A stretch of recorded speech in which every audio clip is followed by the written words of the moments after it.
ऋषि बोले, इसके पश्चात सुम की आज्ञा पाकर वे चंड मुंड आदि दैत्य चतुरंगनी सेना के साथ अस्त्र शस्त्रों से लैस हो चल दिए। फिर गिरिराज हिमालय के स्वर्ण में ऊंचे शिखर पर पहुंचकर उन्होंने सिंह पर विराजमान देवी को देखा। वही मन मन मुस्कुरा रही थी। उन्हें देखकर दैत्य लोग तत्परता से पकड़ने का उद्योग करने लगे। किसी ने धनुष ताना, किसी ने तलवार संभाली और कुछ लोग देवी के पास आकर खड़े हो गए। तब अंबिका ने उन शत्रुओं पर बड़ा क्रोध हुआ। उस समय क्रोध के कारण उनका मुख काला पड़ गया, ललाट में भौहें वक्र हो गईं।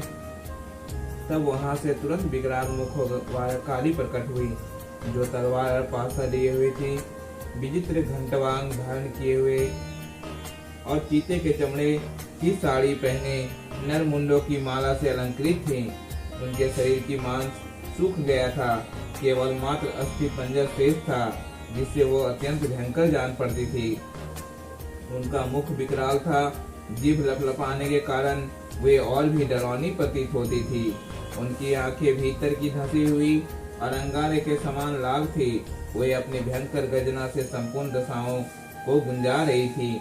बड़े बड़े दैत्यों का वध करते हुए वह कालिका देवी बड़े वेग से दैत्यों की उस सेना पर टूट पड़ी और उनका भक्षण करने लगी।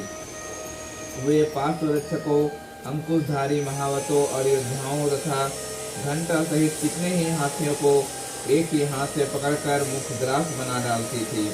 किसी के बालों से पकड़ लेती थी, किसी का गला दबोच देती थी, किसी को पैरों से कुचल डालती और कुछ को छाती के धक्के से गिराकर मार डालती थी। वे असुरों को फेंके हुए बड़े बड़े शस्त्र मुंह से पकड़ लेती और रोष में भरकर उनके दांतों से चकनाचूर कर डालती। काली ने बलवान एवं दुरात्मा दैत्यों की वह सारी सेना खत्म कर डाली, खा डाली और कितने को मार भगाया।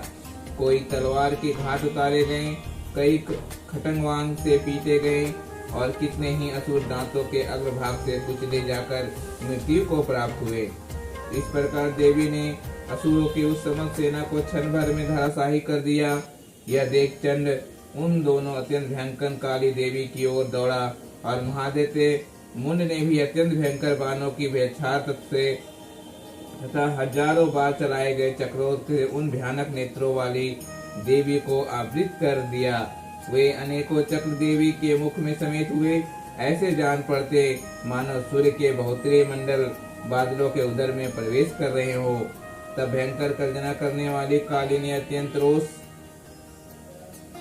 में भरकर विकट अट्टहास किया।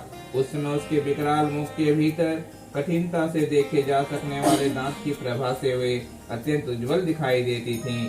सिंह पर बैठकर सिंह पर उठकर चंड पर हमला किया और उसके केश पकड़कर उसे तलवार से उसका मस्तक धड़ से अलग कर दिया। चंड को मारा गया देखकर मुंड भी देवी की ओर दौड़ा। तब देवी ने रोष में भरकर उसे भी तलवार से घायल करके धरती पे सुला दिया। महाकर्मी चंड और मुंड को मारा गया देख मरने से बची हुई बाकी सेना आतंकित हो गई और भाग गई। तत्पश्चात काली ने चंड और मुंड के मस्तक हाथ में ले चंडिका के पास जाकर प्रचंड अट्टहास करते हुए कहा, देवी, मैं चंड और मुंड नामक इन दोनों महासुरों को भेंट करने के लिए लाई हूँ। अब युद्ध में तुम शुंभ और निशुंभ का स्वयं ही वध करना। ऋषि बोले, यहाँ लाए हुए उन चंड मुंड नामक महादैत्यों को देखकर कल्याणमयी चंडी ने काली से मधुर वाणी में कहा, देवी, तुम चंड और मुंड को लेकर मेरे पास आई हो, इसीलिए संसार में चामुंडा के नाम से तुम विख्यात होगी। इति चंड मुंड वध नामक 7वां अध्याय समाप्त।